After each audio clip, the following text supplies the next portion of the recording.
The clock strikes 3 p.m. and we welcome viewers here to Vivesto's business update. Today we will hear about the company with a focus towards the company's project portfolio, specifically Paccal Vet and Cantrixil, in the midst of a capital raise. We will hear from internal speakers of the company as well as external speakers from both clinic and academia, and we will of course finish with a Q&A. To those viewers who are joining us from home, you can ask your questions in the chat, and I will post a chat here to show you where you post that in the live chat during the broadcast. And for those viewers who are joining us here in the studio today, you may only raise your hand. But first and foremost, and without further ado, we now turn to Chairman Peter Sonnabend. Welcome. Thank you. Good day everyone, and thank you for joining us. My name is Peter Sonnabend and I'm the chairman of Vivesto, representing Arvidsro, Vivesto's main owner and long-term supporter. It's a pleasure to speak with you about the journey this company has undertaken and the opportunities that lie ahead. Arvidsro has been a steadfast, long-term owner, providing stability, capital and confidence that has allowed Vivesto to successfully navigate the period of major transformation. Shareholder support has enabled the company to rebuild and refocus, emerging today as a lean, oncology-driven biotech with a clear strategic direction and strong operational discipline. Vivesto has evolved from a broad R&D organization into a targeted oncology company, one that applies advanced delivery technologies to address real medical needs, both in human and veterinary medicine. Thanks to that focused effort, Vivesto is now stronger, more agile, and positioned for sustainable growth, with a clear mission and structure built for results. Today, you'll hear more about Vivesto's dual-track strategy in both human and veterinary oncology, which provides multiple paths to value creation. Vivesto is truly at an inflection point, with a sharpened portfolio, strong ownership backing, and significant potential to make a difference in cancer treatment for patients and companion animals.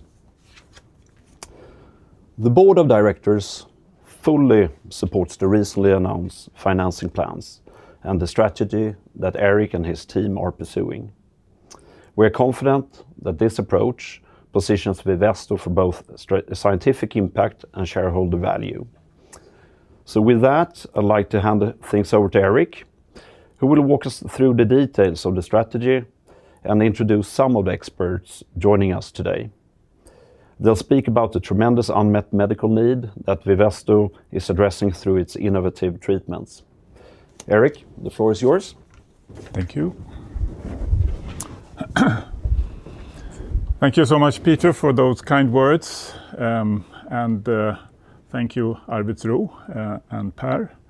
Let me also heartily welcome you all here at Investor Studios, those who are joining us online and those who are listening in after the live broadcast. I will introduce the program for today, and starting with the agenda, which is divided up into 6 different blocks, starting with the introduction, followed by our focus programs being Paccal Vet, Cantrixil, and then followed by a brief update on the commercial potential of these programs as well. I will then summarize prior to us moving into a Q&A session. This slide depicts the speakers of today. You just heard Peter Sonnabend, who is the chairman of the board and also the representative of our main owner, Arvidsro, in the board as well. We have also Henrik Rönnberg, who is a professor, a veterinarian professor, and specialized in oncology, who will talk on the general medical need in veterinary medicine and the opportunities that follow that as well.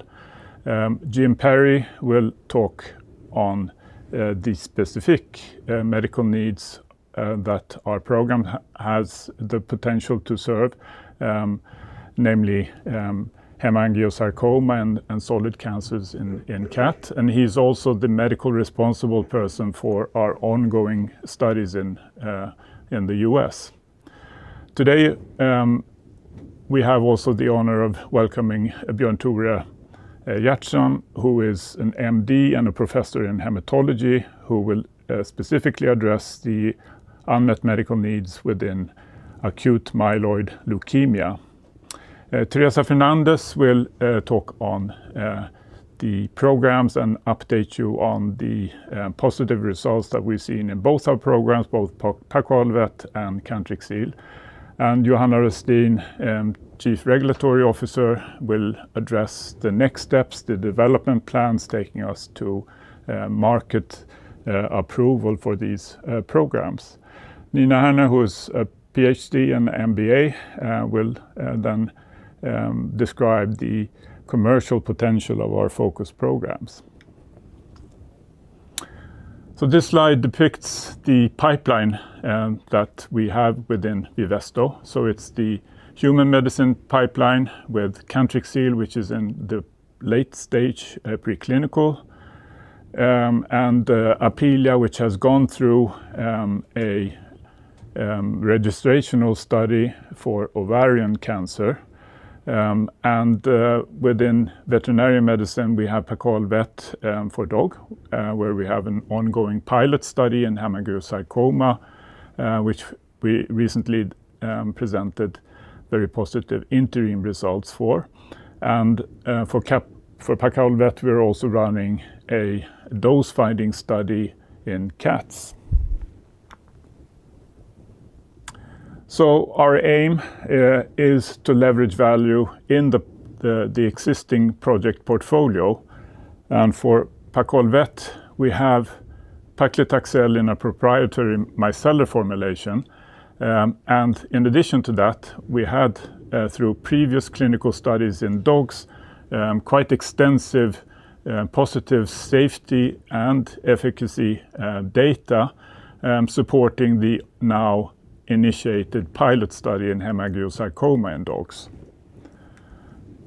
Cantrixil is our new proprietary chemotherapy agent.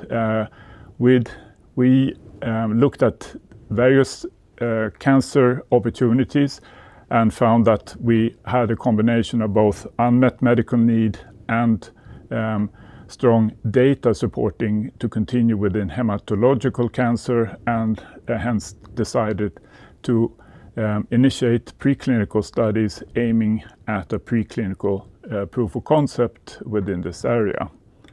For Apealea, the opportunity to unlock value within that program is to find partners, and we have a first licensing agreement with Shida Pharma, who have not only the rights to the commercialization for the Chinese market, but also production. So, as said, we recently had positive data in our focus programs, that is within Paccal Vet, where we saw strong data in the interim analysis that was recently performed. And with that, if we have similar data when concluding this study in the second quarter of next year, that will support a pivotal and registrational study and the way to the market. What's also very positive is that we've seen positive efficacy data, promising efficacy data in the cat dose-finding study, in addition to good tolerability in the doses tested up to now. For Cantrixil, we've done a number of studies in the preclinical field. We've looked at difficult to treat human cell lines, both for acute myeloid leukemia, lymphoma, and multiple myeloma, and seen very strong effects in these cell lines.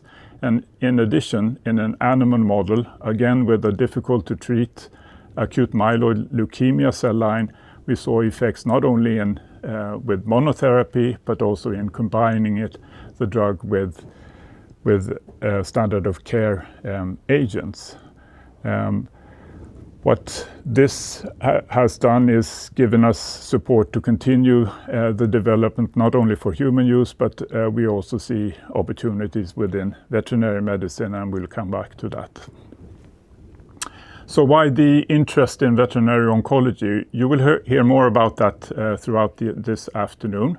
There is strong underlying growth, which is explained by the increasing number of dogs and cats around the world, and in addition, dogs and cats living for a longer period of time. In addition to that, pet owners are increasingly willing to pay for advanced therapy which is similar to that offered to humans. Also, the market dynamics are attractive in that the time to market is fast, explained by less documentation needed by the regulatory agencies, supporting the unmet medical need within the pet veterinary medicine field. And there's strong support also from the regulatory agencies to bring new treatment opportunities to the market. In addition to that, there's limited competition, which means that once you have a drug on the market, there's a great opportunity to expand the use. So we have a planned rights issue, which is fully supported by guarantors and existing shareholders. This will give us a runway until mid-2027, and the proceeds will be used to finish the ongoing pilot study in dogs, which we expect, where we expect to have top lines during the second quarter of 2026, and also during the first half of next year, the results from the ongoing dose-finding study in cats. In addition to that, we will run a PK tox study supporting both the human and the planned veterinary medicine opportunities, running the first half of next year. And with the data from that, we will be able to initiate the pilot study in dogs, which should support not only the human next steps, but also a veterinarian medicine program. And this is planned to run during the second half of next year and the first half of 2027. In parallel with this, we intend to initiate partnering activities for both these programs, Paccal Vet and Cantrixil. And with the strong data that we have received already, we plan to initiate this early next year. And we believe that the data received so far will create partnering opportunities already at this stage. So why partnering then? Well, the simple explanation is that this will increase the speed and the effectiveness of development and also the commercialization of these drugs by adding capabilities necessary both in terms of production and marketing, and it will also add necessary capital to finalize the late-stage development documentation and activities necessary. In addition to that, there will be the possibility to add complementary expertise and experience within late-stage production, clinical development, regulatory, and commercial. So with that introduction, I'd like to hand over to Professor Henrik Rönnberg, who will talk about the therapeutic alternative needs within veterinary medicine and the opportunities that comes together with that. So Henrik, please. Thank you, Eric. Thank you everybody for coming here and being online. My name is Henrik Rönnberg. This is not my regular costume. I'm much more happy being in scrubs, as you can see there. performing clinical and clinical research in veterinary oncology. So I will share some views on veterinary oncology in general, and then we will have more specific information on the clinical trial currently ongoing in the US. So pets have become true family members emotionally and economically. We hear that from names like pet parenting for dog owners and cat owners and so on. So pet ownership drives well-being, mental health and lifestyle choices. We can feel that we are much better off when we have our dogs and cats together with us. And pet humanization fuels strong demand for advanced healthcare. So owners seek more good years, not just more years. So it's very important that the pets are feeling good when they are treated for different diseases. So the human-animal bond has really evolved. Pets are family, and society now expects veterinary medicine to deliver the same kind of quality of care we expect for ourselves. It is market driven by longevity and willingness to invest in the pets. So global companion animal health market is estimated to have a USD 40 billion annual growth, which is a lot, and you can see references for that in the bottom of the slides. And owner spends more per pet each year, so it's really a growing market, and that's going to be on diagnostic, cancer care, and also wellness. Interesting enough, there's international publications coming up as well on the willingness for owners to care more about their dogs, and 80% of owners say that they will pursue advanced treatment if available. That's also a thing that we need to develop, more available treatments. And the longevity trend and that rising lifetime healthcare spend per animal. So longevity, a success story with new health challenges, I would say. We have over the years got better food, vaccines and diagnostics, which in itself will create more longer lives. And then we see in our niche that age-related diseases really now dominates morbidity. Cancer is the leading cause of death in dogs over 10 years of age, and mirrors human medicine a lot. So success leads to chronic disease management. As pets live longer, cancer becomes inevitable. It's an old man and old dog disease and old cat disease. So addressing it defines more modern veterinary care, I would say. Cancer in dogs then, scopes and relevance. Well, it's a high lifetime risk. 1 out of 3 dogs will develop cancer, and as I said in the earlier slide, over 10 years it's the major cause of death in dogs. Frequent cancers that we see in the clinic is lymphoma, mammary tumors, osteosarcoma, and hemangiosarcoma. We see that large breeds and pure breeds are overrepresented to get these cancers, and it's also interesting to know that tumor biology closely parallels human oncology. Spontaneous cancer in dogs are not only a major welfare concern, I would say, that they are also true comparative models for human oncology, which I have done a lot of clinical research over the years, and more interest in spending more finances on that. We'll see that. So how do you treat cancer today then? Well, surgery is still a cornerstone both for human and for veterinary cancer, and that's specifically for local disease. We also have radiation, which works really well in a lot of indications, so it's effective, but unfortunately limited access to that currently in veterinary medicine. And then we have chemotherapy, which is the main systemic approach for a lot of different tumors. We see more and more development into immunotherapy and target cancer treatments, but they're still in the early stage, I would say, and a lot in clinical research development and in the comparative space as well. So most dogs still rely on the classic cytotoxic chemotherapy that we are well aware of. So veterinary oncology has the same goals as human oncology, but unfortunately far fewer dedicated tools available. There are few drugs developed for dogs, so most that we see are off-label.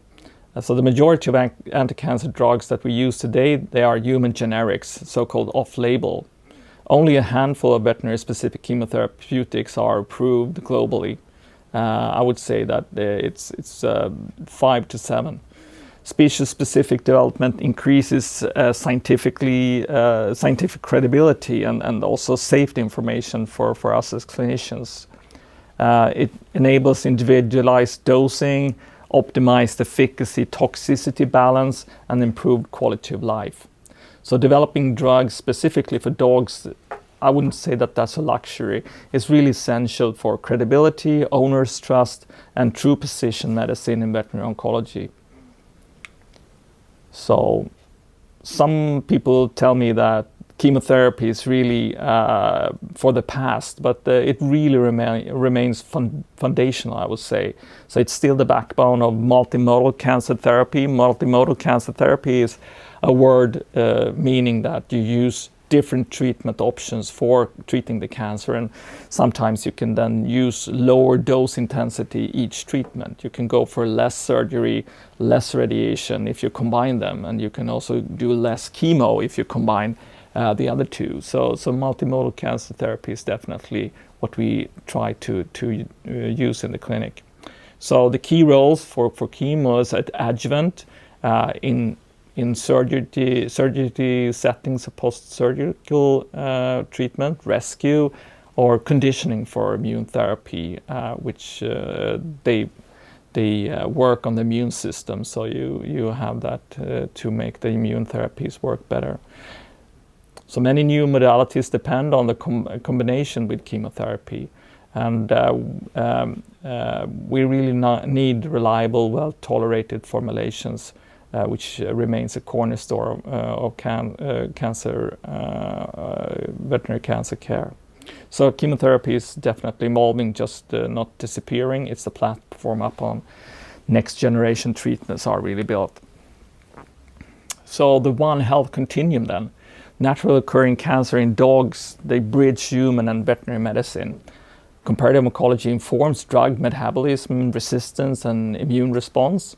And shared knowledge, they really accelerate progress for both pets and people. So innovation in veterinary oncology exemplifies really the one medicine in practice. So every step forward for canine cancer care strengthens the One Health link between animals and humans. And that's why I think it's really interesting that Vivesto has these shared tracks of human and animal oncology. I think that was it. So, please.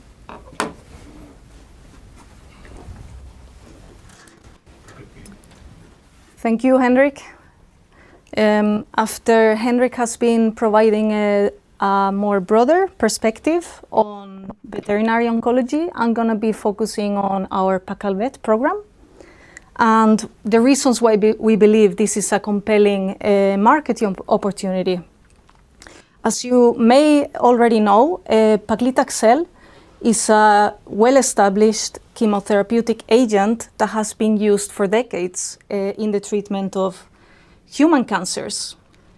However, the formulations that are used for humans are unfortunately not available in veterinary medicine, as cats and dogs are not able to tolerate it, and this is because the formulations are causing hypersensitivity reactions, but also they can lead to immunogenic reactions. So this has limited the use of paclitaxel in veterinary medicine.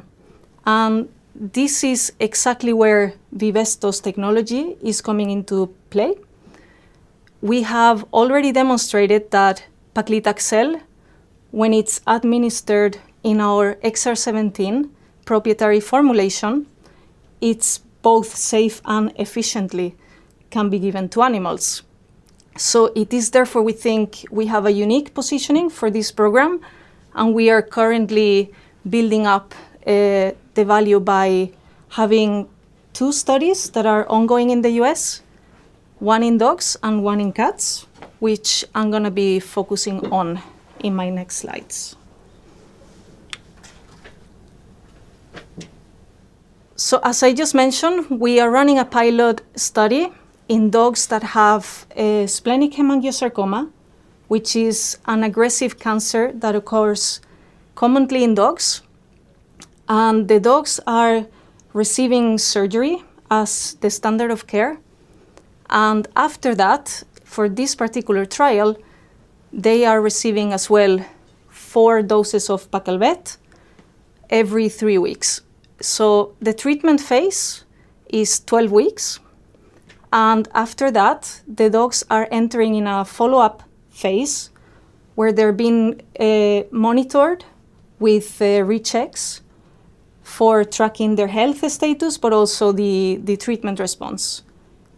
The trial is ongoing in the US in 8 different veterinary clinics, which are spread across 4 different states. And currently, we have recruited 13 dogs out of the 18 that we have planned for completing the study. So we expect top-line data in the second quarter of 2026 based on the current recruitment rate. And as Eric has already mentioned, a couple of weeks ago, we came out with some very exciting interim results from the ongoing study. The results are based on the first 11 dogs that entered, and we have compared these results to standard of care, which is the dogs treated only with surgery. And according to different publications, the overall survival of these dogs ranges around 60 to 86 days. However, in our ongoing study, we have seen that a median overall survival for the dogs receiving surgery and Paccal Vet increases to 138 days. That is what the black line is depicting in the graph here. And the 90% confidence interval ranges between 111 days and 163 days. That is shown by these dashed lines that are red and blue. And what that means is that the end results are, with 90% confidence, likely to be within this range. So that is very encouraging, because even on the lower end, 111 days is already above this median overall survival for the surgery alone dogs. And you can also see in the graph that we have some dogs that have also been surviving for longer than 160 days.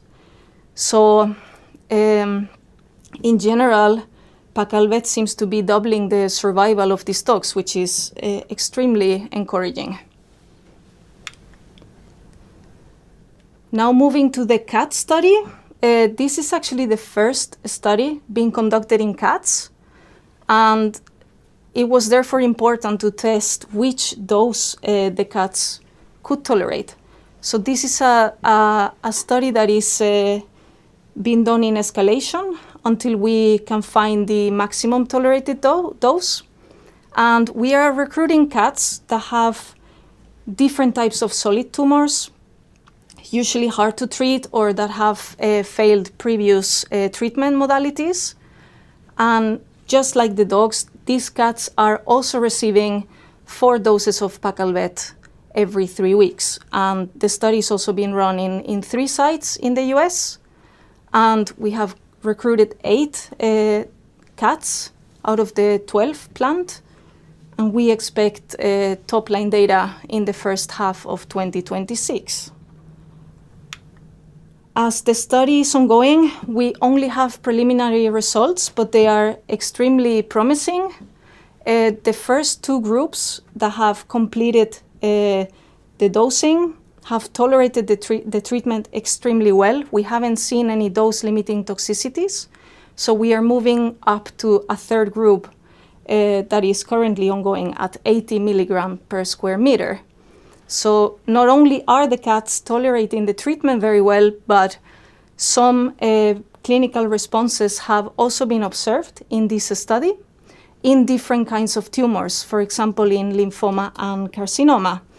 And Jim, who is joining us from the US, will be talking a little bit more in detail about both the cat and the dog studies and the medical need around that. So with that, I hand over to Jim. Thank you. Hi, and good afternoon. Thank you, Teresa, for that nice introduction and talk. My name is Jim Perry. Similar to Henrik, I'm a veterinary oncologist, and I practice based in the US. In addition to my clinical oncology duties as a veterinarian, and probably the reason I'm here today is I'm also co-founder and CEO of Castor Alliance, which is the contract research organization that is running these Paccal vet trials, both the canine hemangio trial and the feline dose finding study. So enough about Castor. I want to move into the studies in general and why we're here. And Teresa, thank you again for doing a brief overview of the results of the interim analysis of the hemangiosarcoma study and some of our early findings in the cat study. But I think why I'm here and one of the goals of my part of the talk is just to really further explain the unmet need and the justification for what we're doing in these studies. And so I'll start with hemangiosarcoma. As many of you know, hemangiosarcoma is a tumor of blood vessels. It's very common in our veterinary population, and it's actually a similar disease what's seen in people. Also, it tends to be called angiosarcoma in people, but it's also aggressive in people as well. But it's extremely rare in people. So just setting the tone of not only is this a dog problem, but it's also a human problem as well.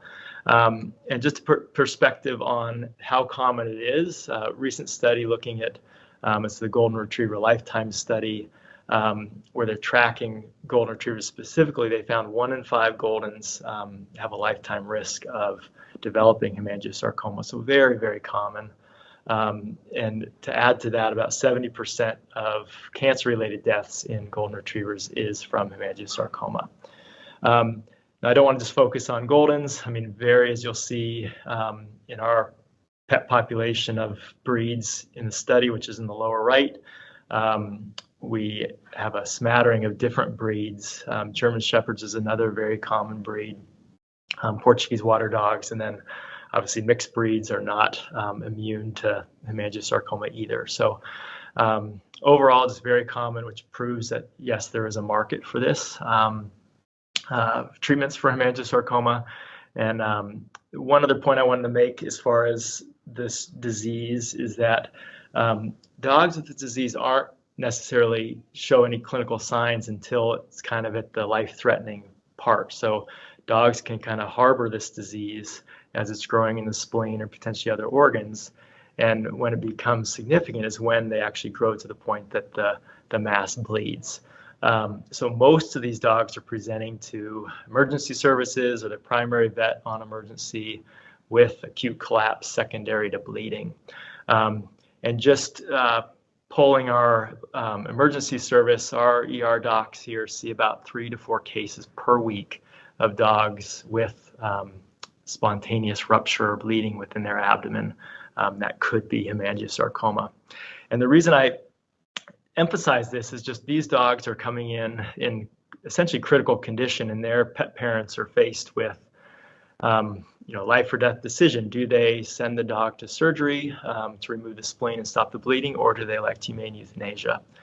And not to get too into the weeds here, but essentially hemangiosarcoma is not the only disease that can cause rupture of the spleen or hemoabdomen. But what happens is when dogs come in, since hemangiosarcoma is relatively common and currently the prognosis is relatively bleak, a lot of pet parents will decide to euthanize their pet versus going to surgery under the assumption it might be hemangiosarcoma. And just another perspective is, as a surgeon and oncologist, we probably see 1 to 2 of these cases going to surgery. I'd say 1 to every other week we see one of these cases going to surgery. So a lot of these pets are being euthanized. And statistically, about 30 to 40% of these pets being euthanized for for a ruptured spleen may not even have hemangiosarcoma. So long story short, one of the goals of finding a treatment for hemangiosarcoma is not only to improve survival in dogs with hemangiosarcoma, but it might also decrease, if there's a better prognosis with it, it might also decrease the number of dogs getting euthanized just with hemoabdomen. So kind of important from 2 points. And so I just added here kind of the average with surgery alone, the average survival is, as Teresa mentioned, about 1 to 2 months. And what we're seeing, at least in the interim analysis, in a relatively diverse population of dogs in the study so far, the survival time is about 4.6 months. So we are seeing a high likelihood that there's some single agent positive effect to Paccal vet against hemangiosarcoma. And that's important essentially, or especially because if we have a veterinary approved, if this gets through the approval process and we still see this benefit, this will provide not only an approved single agent drug for this disease, but we can also potentially add it to other therapies that are not approved right now, but may have an additive effect against the treatment for this disease. So very, very exciting data, and hopefully we can continue to see that trend. So that's the hemangiosarcoma study. Going back here, I just wanted to emphasize 2 of our pets as well that we've seen. So the German Shepherd in the upper right-hand corner was our first patient, and really set the stage for the trial. He was essentially the perfect patient. Every day coming into the trial, he'd walk in very noble and tolerated the treatment very well, got through all 4 treatments. The other dog, the husky in this thing, very similarly tolerated, did need some supportive care throughout, but got through all treatments and really helped shift the curve in the right direction as far as showing improved survival.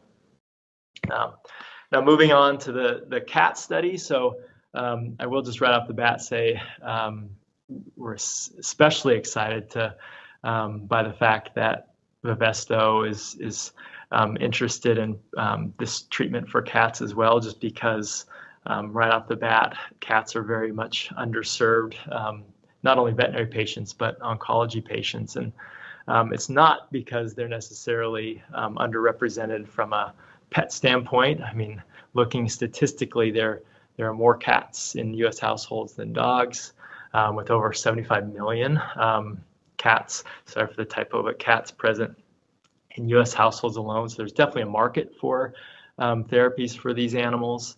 And importantly, there are no FDA or USDA approved cancer therapies in cats. And dogs, there's a few, so there's still not that many in our other species, but cats are especially underrepresented.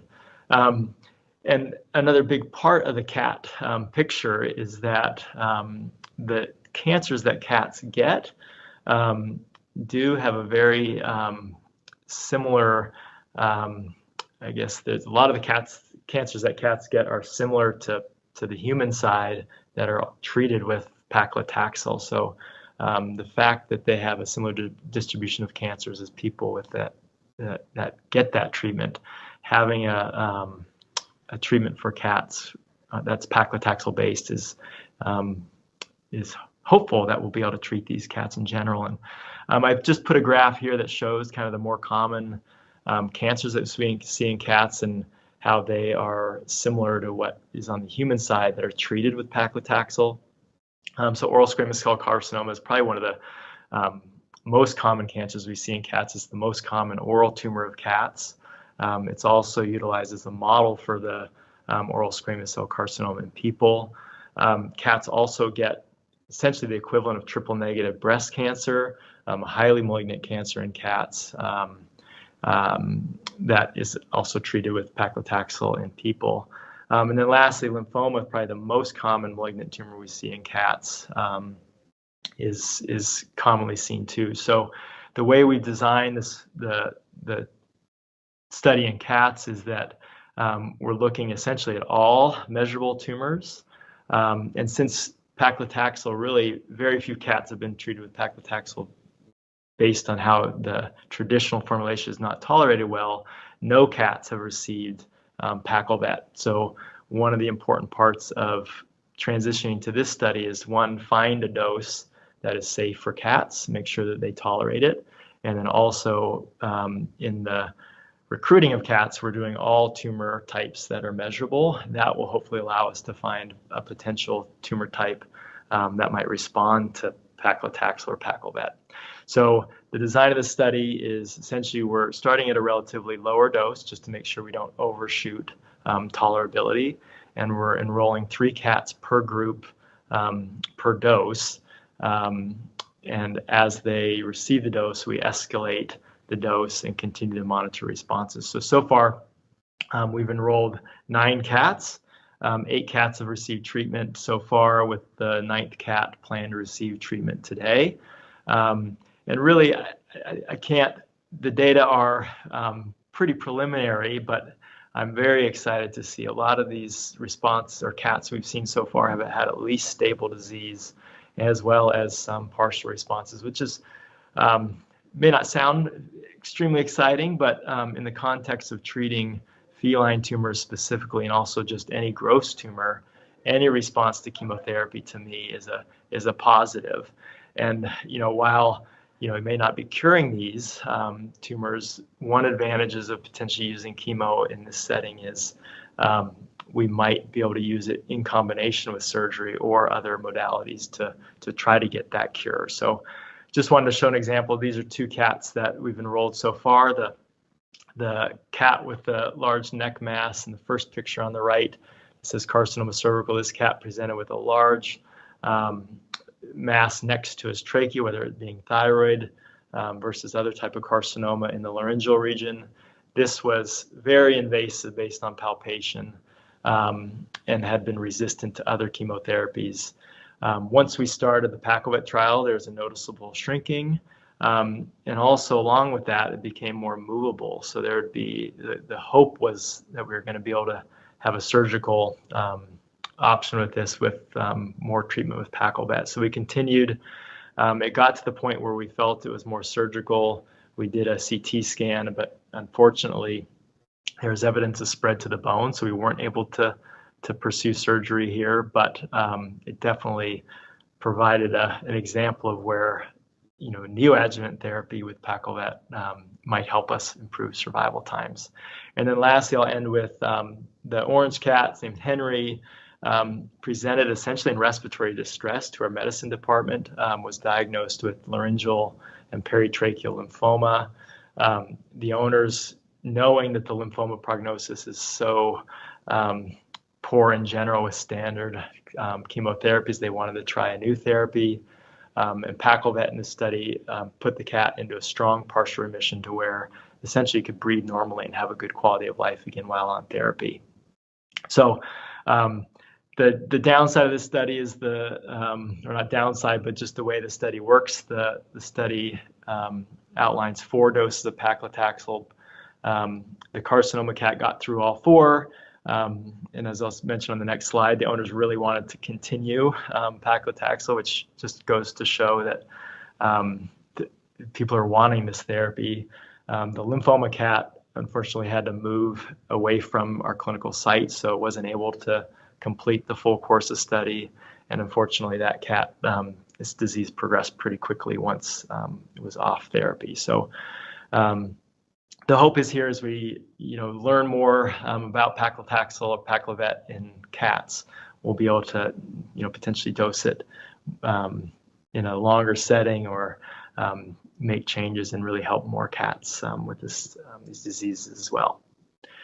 So I'll end with just kind of the preliminary data that both I and Teresa presented. Definitely shows promise for Paccal in the setting of hemangiosarcoma in dogs, as well as feline solid tumors in general, including carcinomas, lymphoma, and potentially others. But importantly, too, I think the data speaks for itself, but also just what people are saying. And that's what really excites us as well. So not only the data, but just hearing what other oncologists have to say, and also what the pet parents are saying. So I'll leave you with just the last discussion I had with one of our clinical sites, the PI there just really essentially said thank you for bringing this trial to us, and how much just the promise of new therapies and that we're working toward that is really helpful for their team and engagement and staying excited about the profession, especially when it can be pretty stressful seeing these pets progress and not have good treatment options. And then lastly, it's just the pet parents that enrolled in the study are just overall really happy with allowing their pets to be part of something that might not only help their pet, but also progress to helping other pets in the future. And again, as I mentioned with the cat, one of the clients was really hoping to get more. So I don't want to say addiction, but it is nice to see people wanting to continue with the therapy that they're receiving. And then just getting cats and other animals involved where everything else has failed is really nice to give them an option. So with that, just wanted to say thank you. If there's any questions, I'll be happy to entertain those. And next up, we'll have Johanna talk about how this drug is being pushed through the manufacturing and study progress. Thank you.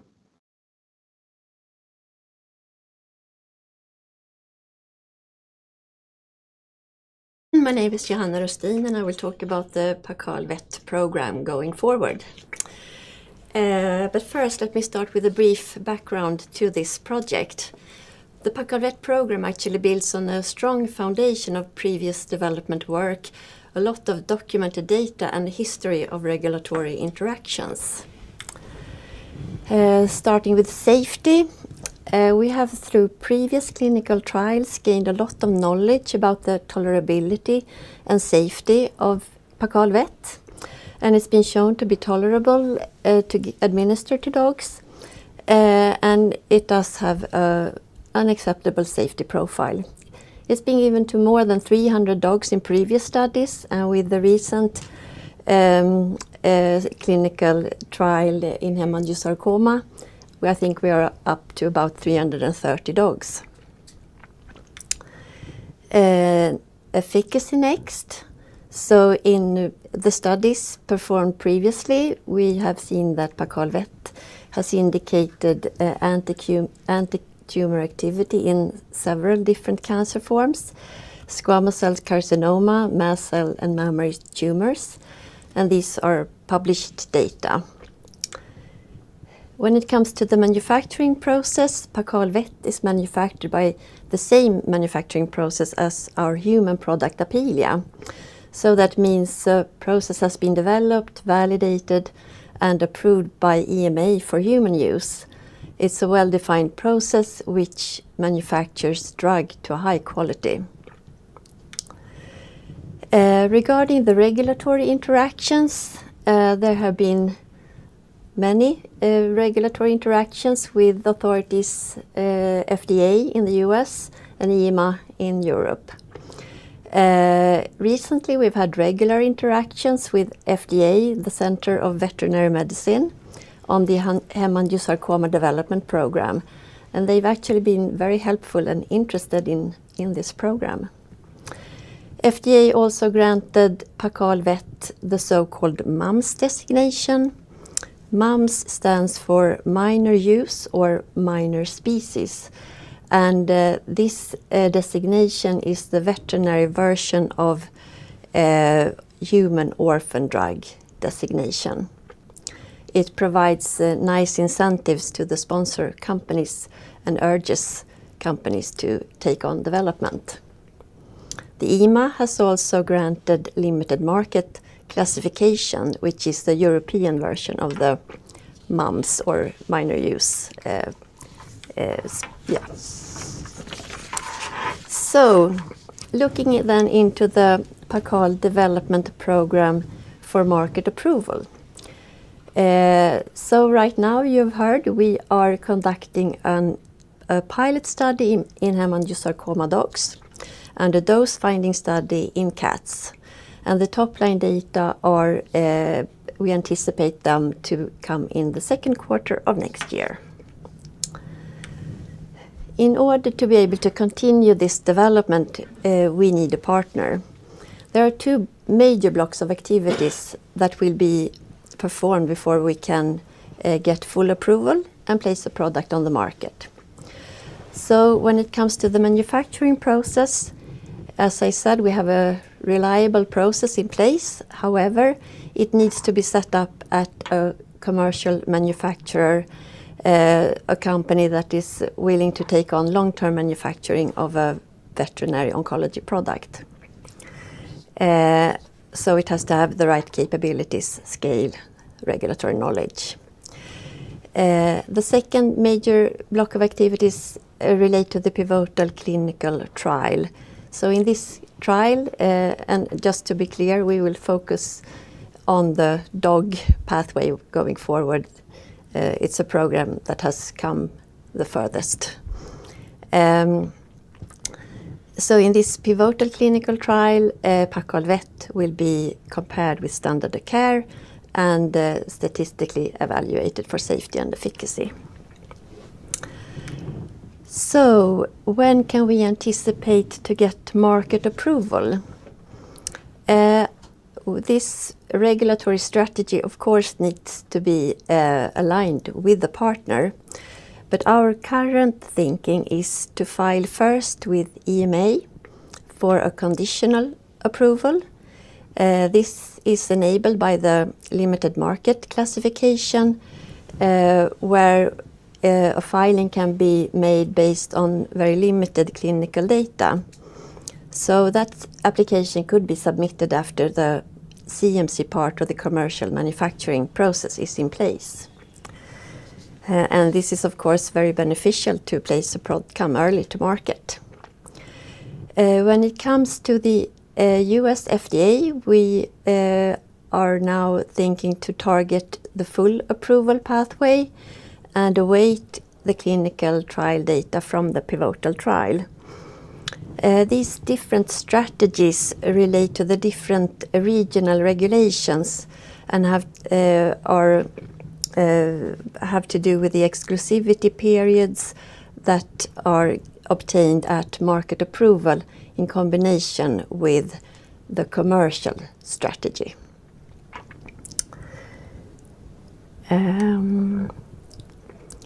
With this, we switch over to Cantrixil.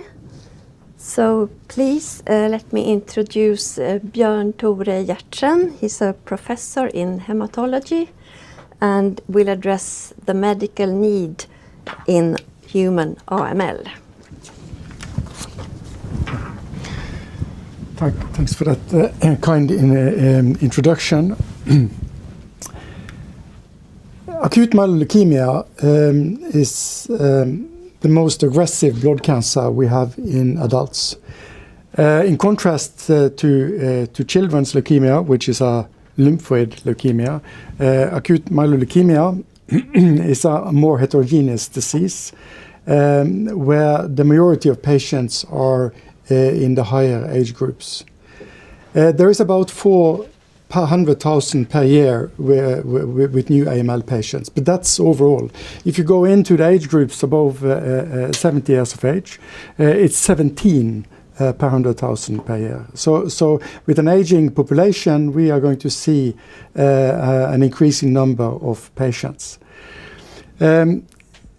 It is a heterogeneous disease. Of course, from patient perspective, age, as we have mentioned, comorbidities, but what we are mostly focused on in this area, in a way, is the genetics of the disease. So there is mutations that are present more or less in all of the patients, and some of these recurrent mutations are very important for establishing and planning the therapy of the patients. What's new in the field and what's moving forward is now that it's more panels of mutations that are taken into consideration, and we also see outline of more protein-based biomarkers and other ways to molecularly characterize the disease. Patients that we consider fit and is in the age between 18 and 65, they have an expected survival, long-term survival, 5 or 7 years, of about 55%. So that's not really, it has its limitations. Unfortunately, in the higher age groups, these therapies are not available or too toxic. And for unfit patients, we can get disease control, but still cure is very complicated, maybe not possible, for example, because of the lack of consolidation therapy in the form of allogeneic stem cell transplantation. We can easily divide the patient group into three, and the third group is, in a way, the patients that relapse after therapy. The first one was mentioned as the fit patients. This is actually a therapy, intensive chemotherapy, given in courses of about 4 weeks at a time, 3 to 5 or 7 courses. It can actually cure the patient. But we consider stem cell transplantation as a necessity to be able to offer a good standard of care in this patient group. And it's because of the transplant that we actually see 55% long-term survival in the group overall. In unfit patients, there is happening quite a lot of quite exciting developments. We can now establish control of the disease in a majority of the patient, and some of the patients they have a median survival of more than 40 months. The problem is we are missing a consolidation therapy. If we are not able to bring them ship-shape to a transplant situation, it's very difficult to cure these patients, and a relapse will emerge. And for the relapsed AML, as you understand, that is the majority of these patients, there is no such as a standard of care treatment. The therapeutics mentioned here is an example of combination chemotherapy. The first one, FLAG-IDA venetoclax, is an intensive regime, while the other one is somewhat in the intermediate, where we get good disease control. However,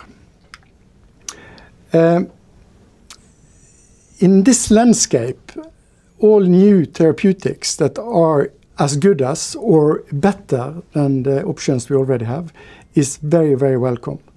We foresee that these patients need to be treated more in a kind of program.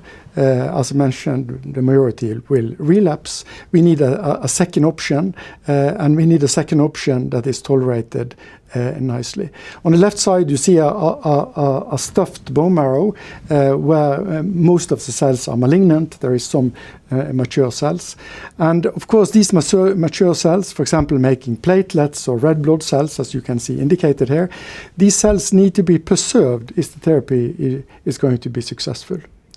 We have some new formulations now, very exciting drugs, simple to give. They can be provided and administered in an outpatient basis, but they still are hampered with adverse events. So we need new therapeutic options. If you foresee Cantrixil into a development plan for acute myeloid leukemia, it's quite natural that we start out testing the drug, the dose-finding parts, in relapsed refractory AML. And there is plenty of these patients, as mentioned. It's not very difficult to recruit patients to clinical trials.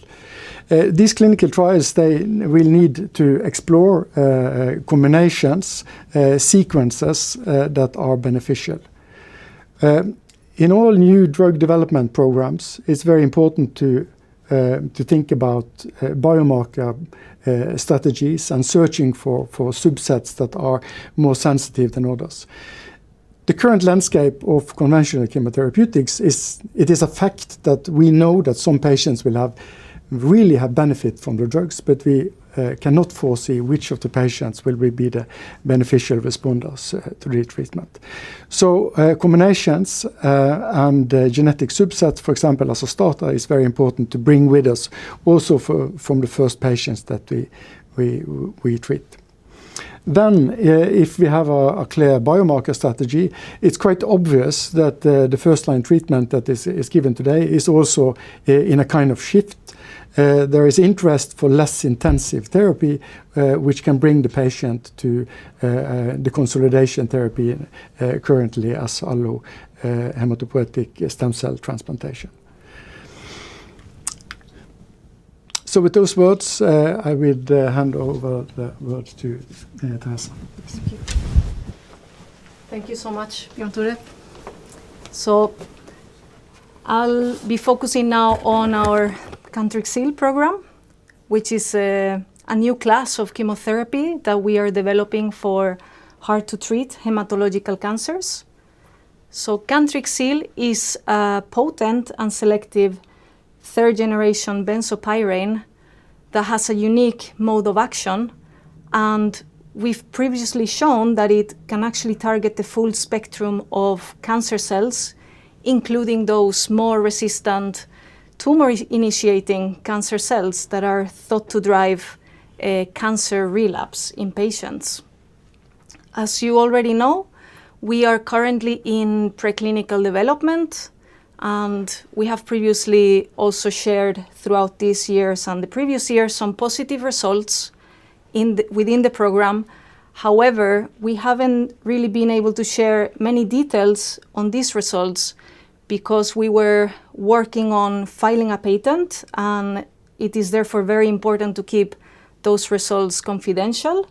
We have now filed that method of use patent, which means that I'm happy to be able to share the results that form the basis of that patent with you today. We still have some preclinical work ahead of us, so we are expecting to enter in clinical development sometime after 2026.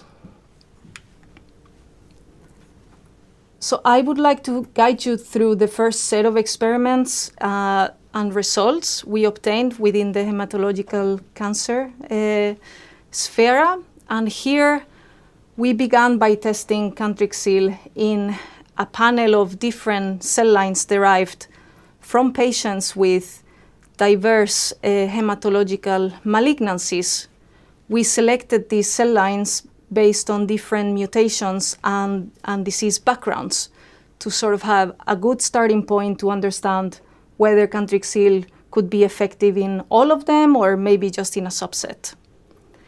What you can see in the graph is that Cantrixil was effective and had strong effects throughout all of these cell lines. And what the bars are representing is that the shorter they are, the strongest the effect of Cantrixil was. So it was very, very interesting for us to see that we obtained the strongest results in the cell lines that were coming from patients with relapse. So it was because of that, with these results and also the high unmet medical need and the strategic business potential, that we decided to move on to AML as an indication. And as Björn Tore has already explained, AML is often treated with multiple drugs. So we wanted to set Cantrixil in the context and understand whether it could enhance the effect of standard of care agents already used today. And here you have 3 graphs where Cantrixil was tested alone, but also in combination with venetoclax in blue. We have azacitidine in green and cytarabine in orange. And in the same way here, the shorter the bars, the strongest the effect. And the bars that are striped are the ones showing the effect of Cantrixil in combination with these standard of care agents. So what the graphs are telling us is that Cantrixil actually had synergistic effects with all of these different agents, which is interesting and important moving forward in the development. These results were obtained in vitro, and obviously it was also important to understand whether these effects are also consistent when we move into animals. So we performed some experiments using a mouse model of AML. Basically, these mice are injected with cell lines derived from a AML patient that are then left to spread around the body to cause tumors. And the tumor growth can be followed, and we can also follow the overall survival of these mice. So what you can see on the graph on the left is the effect of Cantrixil in the tumor growth as compared to a control group that was treated with saline. So we had 3 different groups where Cantrixil was dosed at different levels. And in all of the 3 groups, we saw that the tumor growth was statistically significant. So it was lower than in the control group.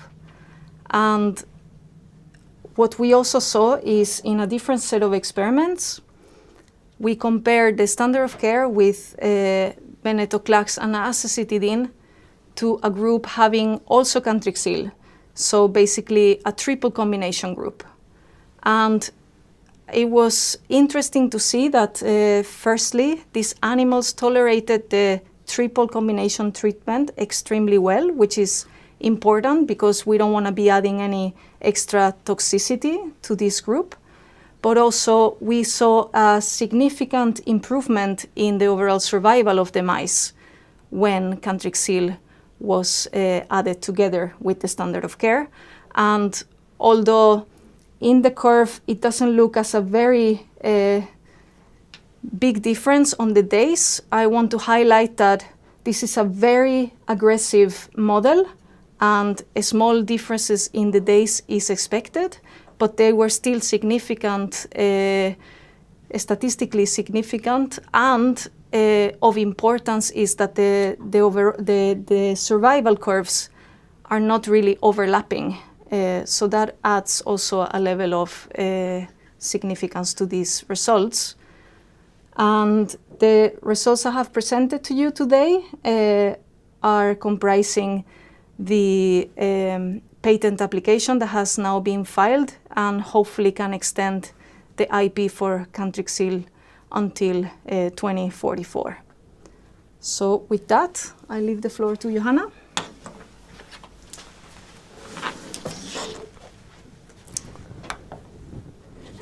Okay, so I will talk about a potential development program for Cantrixil in human AML. So Vivesto is now preparing to perform an exploratory PK tox study in dogs. We will investigate the pharmacokinetic properties and toxicity in dogs, a larger animal model this time. And this will be performed during the first half of next year. In order then to continue the development program, we need a partner. Since Cantrixil is now entering in a clinical phase with a new indication, we would start with the phase 1 study and then progress to the conventional phase 2 and 3. We also need a partner to support in the CMC development. There remains work to be done and to optimize that process. With that said, I would like to switch over to talk about Cantrixil for veterinary use. We think this is a really interesting opportunity given Cantrixil's unique mechanism of action and promising safety profile. It may be very beneficial and a good option for treating animals. First, to explain a little bit more about the synergies that we see between Cantrixil human and veterinary medicine development and to do those pathways in parallel. With a synergistic development pathway, we mean that the study data from any in vivo study can be useful in adding information both to the human development as well as to the veterinary programs. For example, the upcoming PK tox study in dogs will support rationale and justifications for giving, for guiding on the dosing in both animals and humans. A lot of research has been done on Cantrixil already, and we now have knowledge about the biological effects across species. We've gained positive results in multiple species and several different cancer indications. We see that costs and timelines can be shared and thereby reduced in preclinical work as well as on the development of manufacturing process. So the Cantrixil development program in dogs then would look like this. Once more, I already described the PK tox study that we are planning for to be conducted first half of next year. We're also planning to initiate a pilot study in cancer-sick dogs. And that will provide a very important milestone. It will be give information on the safety and efficacy in cancer-sick dogs, and that will guide us also to predict on the human side if it has potential. In order to continue the development program, we need a partner. We need to do a regulatory required safety study, the clinical pivotal trial, and also CMC development, which could be a joint effort then with the human development work. And I will stop there, and I will give the word to Nina Herne and talk about the commercial potential. Thank you, Joanna. I will talk about the two programs that Vivesto has and some data and information around the markets that they are targeting. But first, I would like to start with why Vivesto and its owner consider the global veterinary industry to be a very interesting industry. Well, the global veterinary industry is fast growing, and there are mainly two reasons for this. One has to do with the pet owner's mindset, and the other has to do with the industry as a whole. As Henrik Rönnberg talked about before, and I'm just summarizing and repeating what he said here, is that there is a change in the mindset of the pet owners, such as they view their pets in a different way. They consider them more to be family members than to be pure animals. And with this, there is a willingness to pay not just for treatments, but for other benefits as well for these new family members. This means that they want their animals to live as long as possible. So with good nutrition and good treatments, there is an aging pet population. And with this, they will also suffer and be exposed to new type of diseases, including cancers. This means that there is a growing need for treatments that are not just investigated, but also developed for pets. On the industry side, there is a change in the landscape. There is a growing interest from the big pharma companies to move into animal health. And they do this in a focused manner by having focused animal health companies to be specialized on new treatments for pets. With this, there is also an unprecedented rise in an ecosystem around the animal health industry, which has a clear focus on pharmaceuticals and biotechs. So there is new inventions and new treatments coming into this industry. This means that the global companion animal health market has more or less doubled in the last 10 years. And if you're looking on the top 10 companies within the animal health companies, they are growing faster today than the top 10 pharma companies. The estimated value in 2023 of the top 10 global animal health companies was up to $143 billion US. We now move into the Paccal Vet program with a clear focus within dog cancer, but also cat. But I will only speak about the dog cancer today. There is a growing number of pets, especially on the dog side.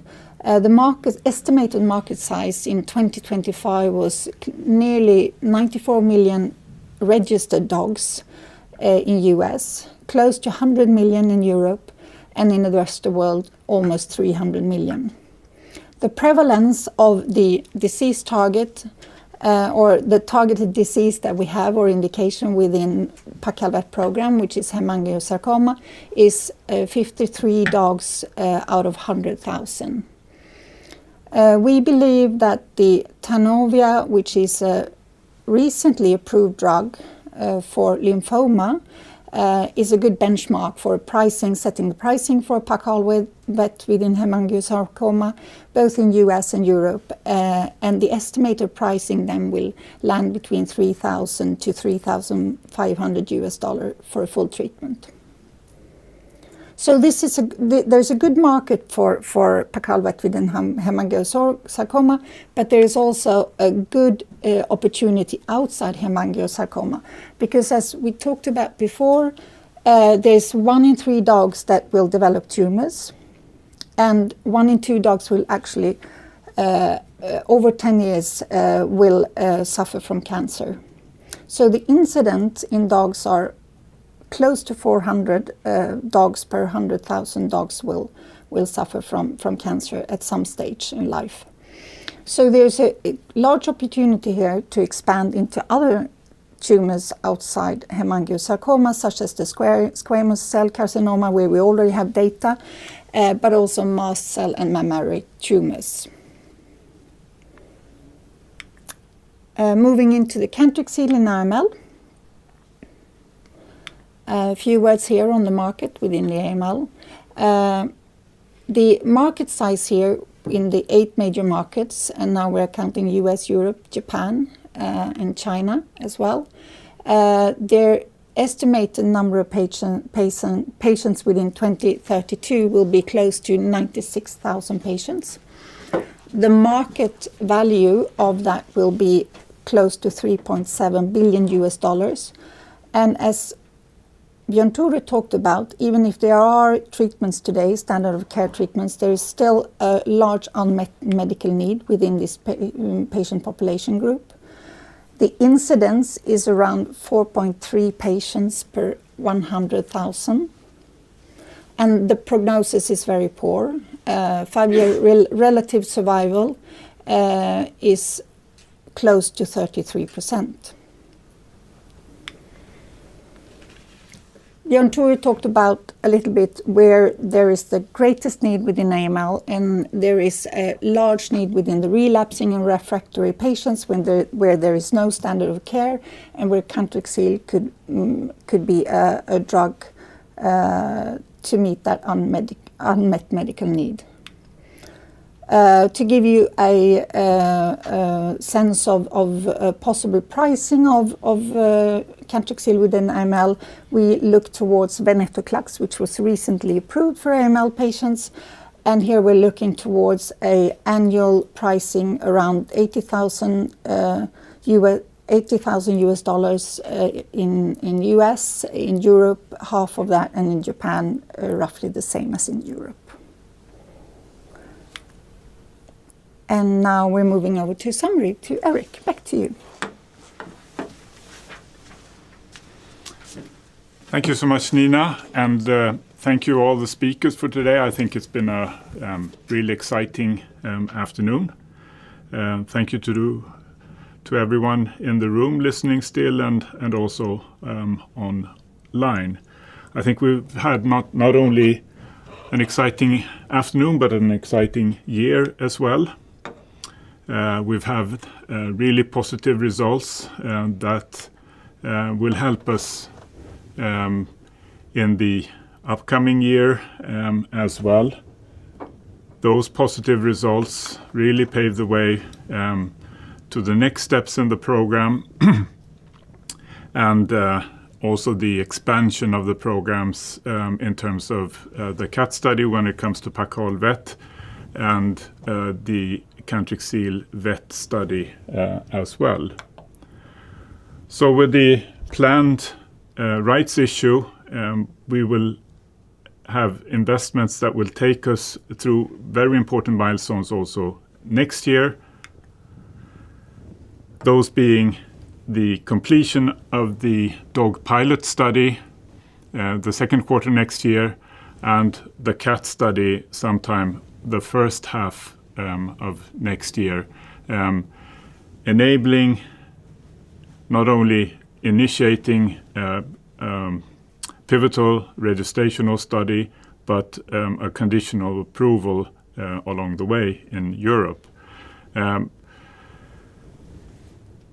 We will also have a PK and tox study in Cantrixil during the first half of next year, supporting both continued human and veterinary medicine clinical development, and a pilot study with Cantrixil in dogs, starting towards the second half of next year and continuing the first half of the year after that. In parallel, we will initiate partnering activities starting early next year on the back of the positive results that we've seen so far. So with that, the presentations are concluded, and I asked the Vivesto team to come up. We will also have the experts available. So if you haven't already mailed your questions, please do so now. We'll be ready to take any questions you have. Well, thank you very much. It was a long presentation, but I think it was very giving for investors. And I think we should begin with the Q&A. We have a lot of questions from the viewers, but I'll begin with a general question about the company. Considering that we've talked about a lot of drugs in development currently, Paccal, Vet, and of course Cantrixil, I'm also curious, Apealea, because it seems like you're stepping into one part of business into another when you start in these developments. What sort of key highlights do you take with you from the time with Apealea into the time now that you're developing new drugs? I think that's what we were alluding to somewhat, and what also Peter gave us a background is that we are a much more focused company now. The company had previously the ambition to do both early discovery, preclinical work, development, production, and commercialization. I think what we've learned throughout those years is that given also the development of the capital markets, it's better to be focused. So hence the focus on the current programs and relying upon partners, not only for those programs at the later stage, but also leveraging the value in Apealea. And what are your expectations ahead? Can we expect in the super long term perhaps that you will add more programs? I think so. Still focusing on late stage preclinical and early clinical, that's certainly possible. And as we heard today, veterinary medicine is a great opportunity, and there's a great medical need as well. So it's not unlikely that we will look at programs in that field. We'll move on to your liquidity and capital raise. You're raising capital, 53.8 million crowns. And considering your current portfolio projects, I know that you spoke about this in a presentation, Eric, but what will you be able to achieve with this capital raise? The capital raise will take us through the important milestones that we outlined. I think on the back of the very positive results that we've seen, we will also be able to initiate partnering activities. They will be curious to see and excited to see the data that we've shown so far. And with the capital raise, we will be able to complete the ongoing activities, which I think will enable us to actually strike deals also with partners that will be able to add the resources necessary to the programs. A viewer asked how much capital will be added to the bank after the rights issue is completed. Do you see any income within the next 2 years, or shall we calculate another rights issue in 2027? I think that's a very valid question. We have in our budget for enabling these various activities, not anticipated partnership deals being struck, but on the other hand, if they do, we will expect significant upfronts, which will help us to continue. As we said, now the runway is some to the mid of 2027. That would certainly extend that as well. And what I'd like to be clear about is that the continuation of the programs, as we've said, also requires partners who we expect to actually provide not only resources in terms of capabilities and expertise, but also financial resources.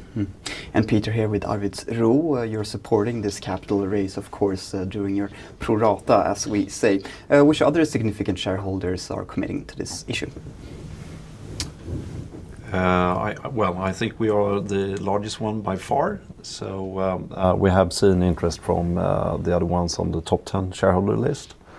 But given our size, it's obviously most important that we not only take our pro rata share, but we have also committed to 50 million in the underwriting. And your support isn't really limited to just being shareholders. There's also credit facility that Vivesto has, 10 million, 5 of which has been utilized so far. What is the terms of the credit facility? The credit facility that was put in place earlier this year was 10 million at 8% interest rate. And it's the same terms. It's the same terms, yes. 8%. All right, and tell me, Erik, is it reassuring to have the largest shareholder being this sort of pillar of support? Of course. Vivesto has been there for the long haul, and we're really, really grateful for them continuing to supporting us, and I think that sends a strong signal. Peter and I have very frequent contacts, and I think that should send a strong signal also to other investors that we're on the right track in the new strategy, in the focus portfolio, and especially since we've received these very positive results now recently as well. And of course, there's also milestone payments in the pipeline, as far as I understand, linked to Apealea and the deal with China in the Cinda. $5.85 million in milestones plus royalty. How much of that package do you consider to be achievable, and on what sort of time horizon? I think all of it is achievable. I mean, we have already performed the pivotal trial, and that led to a market approval in Europe. We don't think that the regulatory agencies will look very differently upon those data that's been achieved previously.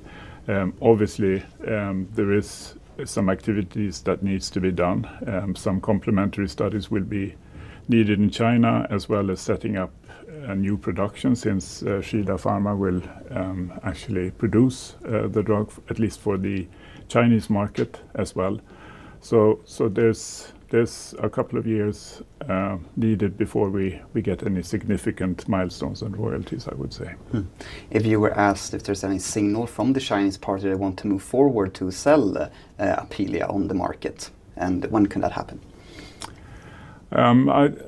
We have some interest from various territories in the world. Nothing concrete at this stage, so this is not our focus. We do think that there's some value there, but it necessitates new partners as well.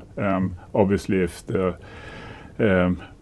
Chinese companies are successful, they would be able to produce this, provided that they get the approval in other territories as well, and then with production in place and approval in China, it would be more attractive to expand into other territories as well.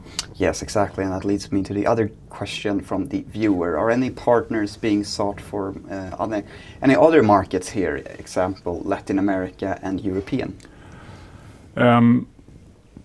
To be honest, I think Europe may be challenging. We've been there already, but both Middle East and Latin American and African countries would probably be of more interest. These are areas where some of the major other pharma companies are not as active, and there are other players who actually successfully can find margins and success in those territories. I'll continue to ask questions openly, and anyone can just jump in, because now we'll move on to Paccal Vet. And I'm curious, considering the sort of niche towards pets and animals, dogs and cats, how does the regulatory process differ from working with drugs for humans? Yeah. Well, in general, the requirements are maybe not lower, but less extensive proof of burden on the sponsor companies, I would say. So where we would have multiple studies with hundreds of patients in human cancer type, it doesn't really have to be that many patients on the veterinary side, and the studies can be much shorter. So, and I mean, it's from a safety, it's from an efficacy, it's ethical standpoint as well. Maybe not as high requirements on the veterinary side as on the human side. And what does that mean in terms of timelines? Well, it does mean that the timelines can be significantly shorter than compared to human program. It's difficult to say exactly how, but in general, the regulatory required studies are not so many on the vet side.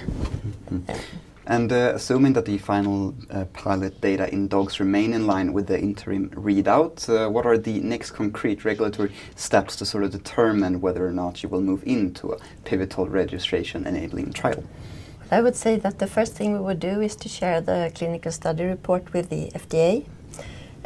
We submit that to our open INAD that we have.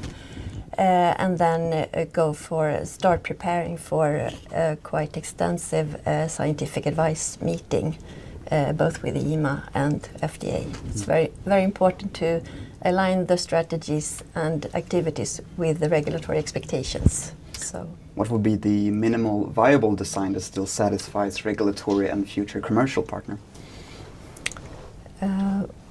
what do you mean? What is the minimum viable design that still satisfies regulators and a future commercial partner?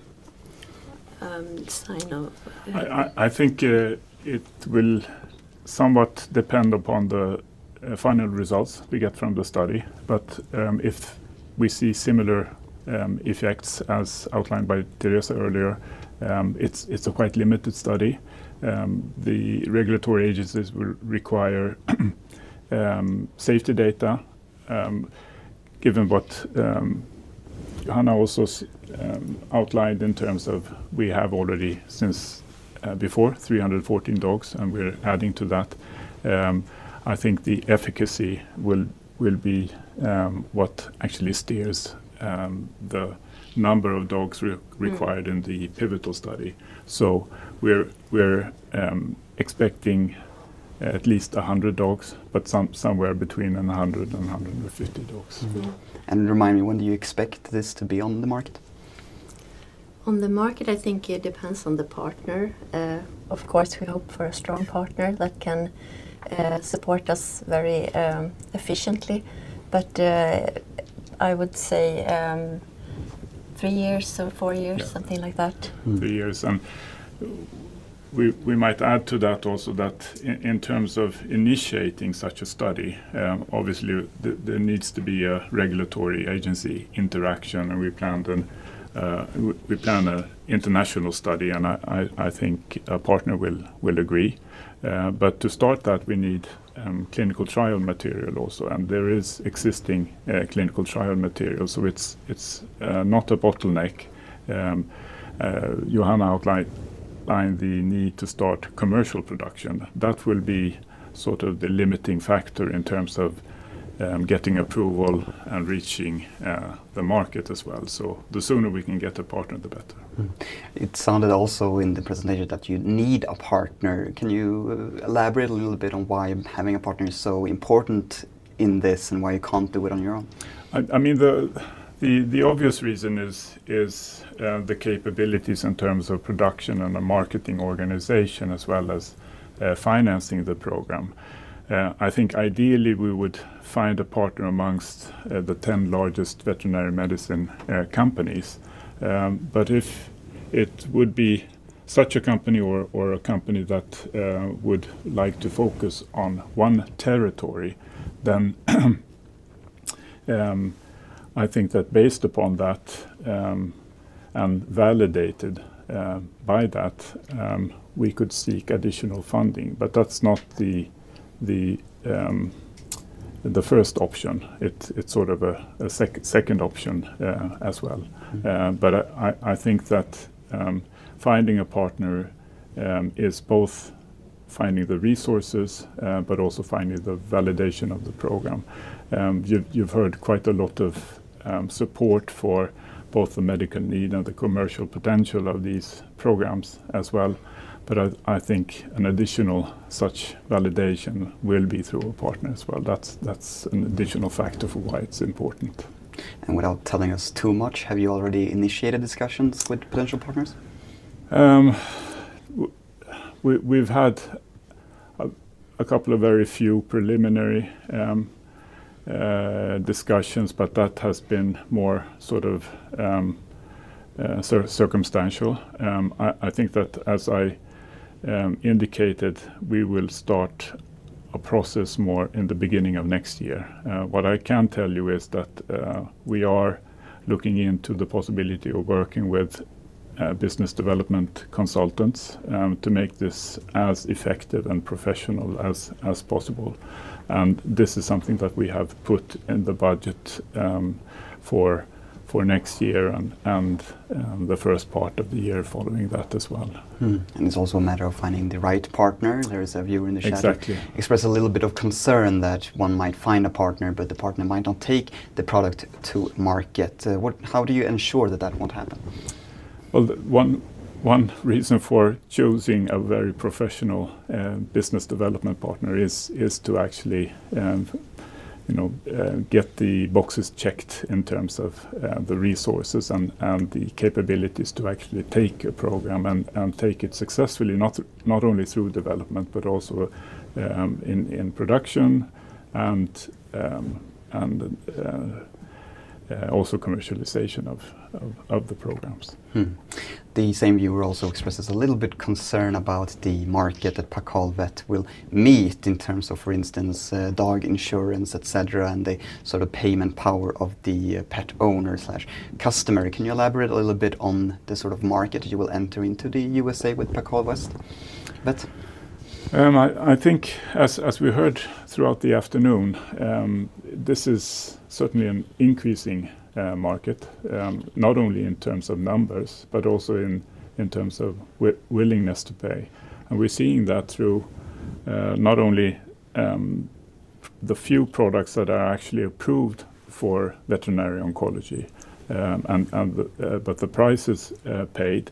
And what we've become more and more aware of is that there are actually activities ongoing in terms of developing drugs specifically for the veterinary market, even drugs that will have really high prices because these are biologics and more expensive to produce as well. So it's not only us that believe that this is a growing and very interesting market, but there are also some competition, even if it's not the same as in pharma. We'll soon talk about Cantrixil, but before we do that, I will turn to the crowd and see if there's any questions here.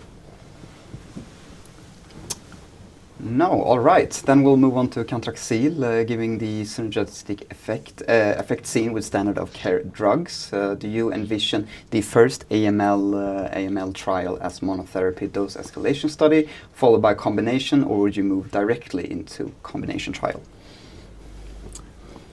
I think that the first trial needs to be a monotherapy, but you start then with the combination therapy and work towards a monotherapy once on the market. And I would turn to Björn if you have any comment on what a development program for Cantrixil would look like. Yeah, also development of these drugs in such a complex disease can have different solutions in a way. One model can be to launch a phase 1 trial, which is designed with the idea that it can be adapted.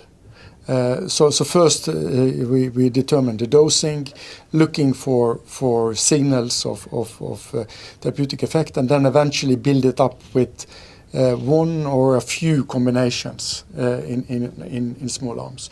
One of the design that I fancy myself just now is a small design that we use in academic trials where we try to repurpose label drugs. 8 patients, for example, and if we strictly define clinical benefit, then you can say that if there is one or more clinical benefits, then we can scale it up plus 16 patients. And in that way, you have a go, no-go level at all stages. I think that's very important.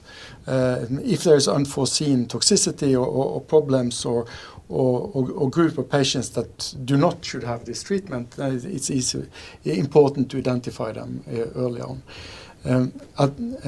What's maybe more interesting is the fact that in these early trials you can get signals on who are actually really responders, and of course we are searching for exceptional responders the whole time.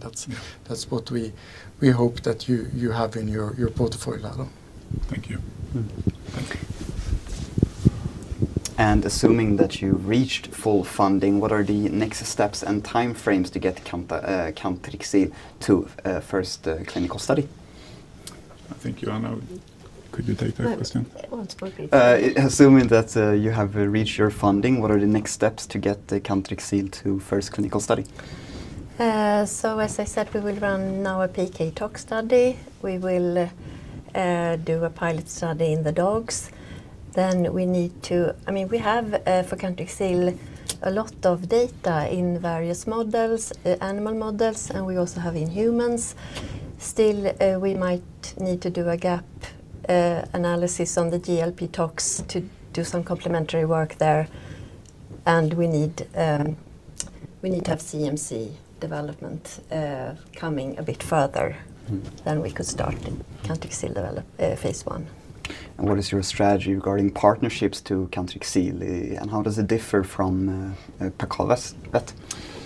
Well, for Cantrixil, we wish to get a partner also at this stage to actually enable the activities that Johanna outlined. I think the expectation in terms of Cantrixil is perhaps a more specialized pharma company, and it could be a global player, could also be a regional player, but we are quite open in terms of the structure of such a deal, but we certainly do want a partner before taking the next steps. What we will do is the preparatory activities in terms of the PK tox that's covered by the planned rights issue and also the pilot study. And as Johanna sort of mentioned in the beginning of this Q&A, the regulatory times and the process, it differs a lot. What about when looking for partnerships, comparing the veterinarian line towards the human line? Yeah, that's going to be quite different. I myself have a background, with human medicine as well, so I know business development quite well and how to optimize that in terms of human medicine. I'm not as familiar about veterinary medicine and partnerships in that field, and obviously there are some similarities in terms of companies having a veterinary medicine arm as well as human medicine. There are separate veterinary medicine companies that are amongst the largest as well. But all in all, this is a good reason for why we want to find and identify a business development consultant who actually is knowledgeable, especially about the veterinary medicine field, but also human medicine, and a potential partner for Cantrixil as well.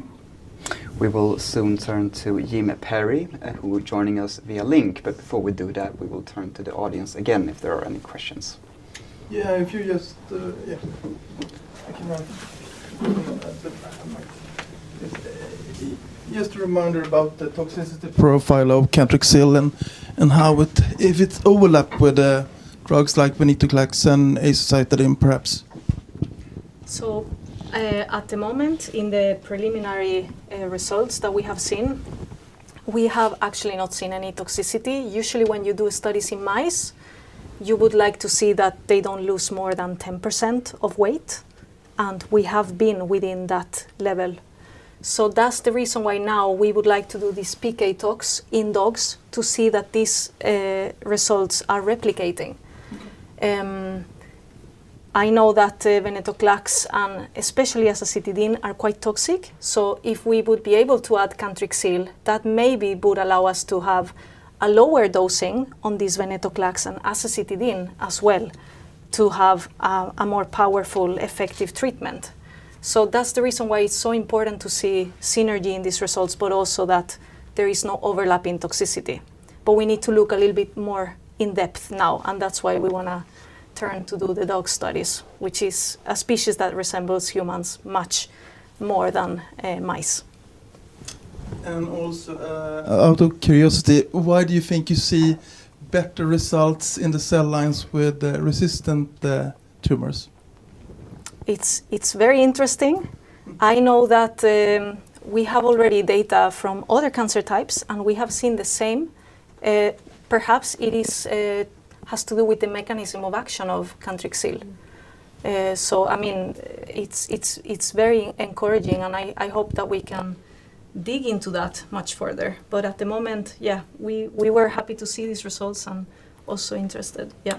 What has been observed previously is that there is an effect on stem cells. Maybe that could be one of the factors actually explaining that finding. Okay, thank you so much. Thank you as well. Are there any other questions from the audience?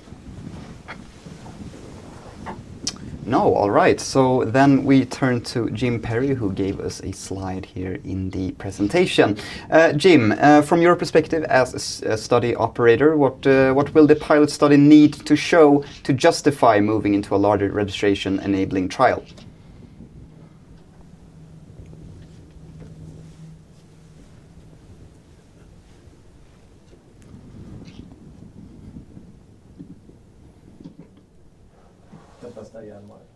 Jim, from your perspective as study operator, what will the pilot study need to show to justify moving into a larger registration-enabling trial? Hi, yes, sorry about that. Getting my mic. Can you hear me okay? Yeah. Excellent. I think from my perspective, again, as medical monitor and running the studies in the US, I think just seeing a continued promising benefit of efficacy in the pilot study would gear that next step to justifying a pivotal trial, and also, you know, continuing to see a tolerable dose that we can use to kind of match the potential efficacy. There is more owners today willing to pursue advanced care for their pets. How strong is the demand today for more advanced, more effective veterinary oncology treatments? I mean, my perspective is mostly just on the clinician side. So I just see, you know, the pets that come to me. So speaking for, you know, sheer numbers is a little difficult from my perspective, but just from my clinical practice, we see, you know, our schedules are filled up with patient clients that are willing to pursue treatments for their pets. So at least from a on the ground perspective, there's no kind of no limitation on the number of pets that we see.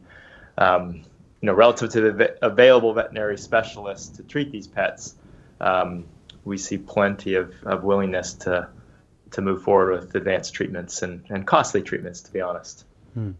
Henrik showed a slide that 80% is willing to pursue these advanced care, if I'm not mistaken. But what about the other 20%? Why did they not want to move on to advanced care? I'm sorry, can you repeat that again? From Henrik's slide, I saw Oh. a statistic that was 80% of owners want to pursue advanced care, but I'm curious more about the 20% why they do not wish to pursue more advanced care. Yeah, I mean, I think, and Henrik, I don't know if you want to add to that. I mean, I can give my perspective. A lot of it comes in not necessarily cost, but also after the discussion of, giving the estimated prognosis with a certain treatment as well as cost. And another big component is just ability to, come to the clinic and spend time based on the pet parent's schedule. Is that something that they can do feasibly, not just financially, but from a time standpoint? So I think that's my best estimate of why we do have a fair number of people not able to pursue treatment, or they like to pursue, other non-traditional therapies based on what their feelings are. What can you tell us about how it's treated today? Yeah, so I mean, that's a good point. We didn't go too in depth about, and specifically hemangiosarcoma, but there's kind of 2 points of standard of care. Throughout these studies, we're comparing it a lot to surgery alone. But a step above, which most treatments, if they're clients that are pursuing chemotherapy for hemangiosarcoma, we're using doxorubicin as a single agent, and that's off-label, so not approved for veterinary medicine, but it's obviously generic and a long-running chemotherapy. So standard chemotherapy for hemangiosarcoma right now is doxorubicin, and also has single-agent efficacy shown throughout many trials, or not necessarily trials, but just experience. Importantly, with doxorubicin, while it is tolerated fairly well in most animal patients, it does have a unique toxicity that makes it not necessarily available for all pets. It has very specific cardiotoxicity. It also has a limited number of doses you can give based on that toxicity. So not only having another efficacious drug out there for hemangiosarcoma, it might be able to be used, Paccal could be used instead of doxorubicin in those patients. Or there's potential, once we get more information on the use of Paccal in hemangiosarcoma, there might be an option to combine it with doxorubicin or other modalities that are yet to be out there. So I think it's not a direct competition with doxorubicin or other drugs we use now, but it's potentially complementary, and just having more options out there is useful in my perspective from a clinician. Another statistics that I noticed in the presentation, I don't recall if it was yours or Henrik, but 1 in 3 dogs get cancer, and if we compare that to other domestic animals and even humans, how does that statistic sort of compare? Yeah, I mean, I can't comment too much. I mean, from other veterinary species, cats as well, that we develop a lot of cancers. I think it just more represents that's a lot of numbers out there. So, I don't know if I have a specific answer to shift, but there's definitely the need there. Can I just of course. On that? My response to that from a human medicine perspective would be that we're getting better and better to actually prevent and treat cardiovascular disease for humans. So it's becoming less common, and because of that, cancer is becoming more and more common in humans as well. And it's a disease of the elderly as well. So and probably if you look a number of years ahead, it will be the most common reason for dying as humans as well. Perhaps neurodegenerative diseases as well. But it could be that we're getting more healthy in a way, similar to our pets. Mm. And as I now head into the final question, I will turn to the crowd once more and see if there's any questions here. All right, then moving on towards the new year and 2026, 2027, can you share with us some highlights that investors should look forward to? Oh, of course. Those following Vivesto have a lot to look forward to. We've had a very exciting 2025 and look forward to an even more exciting 2026 in delivering these programs, both in terms of the cat and the dog study for Paccal and the continued Cantrixil studies. And what we also have ahead of us, I think, is news as we move along 2026 in terms of partnering as well. Well, team at Vivesto, thank you very much for giving us a very comprehensive business update today and very comprehensive answers to our questions. Thank you so much. Thank you. Thank you. Thank you.